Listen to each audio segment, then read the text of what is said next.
Hey there, fellow digital enthusiasts. Welcome back to our channel, where we break down tech topics to make your life easier. Today, we're tackling something super practical: how to check your virtual Visa card balance in 2025. With the rise of contactless payments and virtual cards, keeping tabs on your funds has never been more important.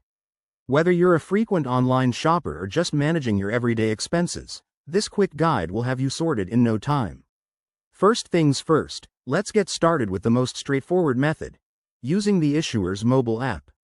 Most virtual Visa cards are linked to apps from providers like Visa, banks, or fintech companies. Download or open the app on your smartphone. Make sure it's updated for 2025 features. Once you're in, log in with your credentials. If you haven't set up two-factor authentication yet, it's a great idea to do so for added security. Now, navigate to the Cards or Accounts section. Look for your virtual Visa card. It might be listed under Digital Wallets or a specific tab. Tap on it, and you'll see your current balance displayed prominently. Easy as that. If you're not an app person, head over to the issuer's website. Open your browser, go to the official site, and log in to your account dashboard. From there, find the card details page, and your balance should pop up instantly.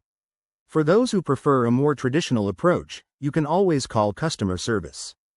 Dial the number on your card or account statements. Many providers now have AI-powered voice assistants that can check your balance without waiting on hold.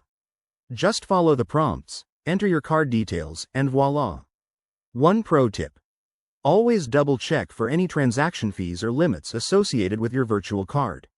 In 2025, with enhanced security features, you might need to verify your identity more often, so keep your personal info handy. There you have it.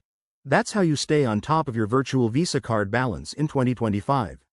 If you found this helpful, give it a thumbs up, subscribe for more tech tips, and drop your questions in the comments.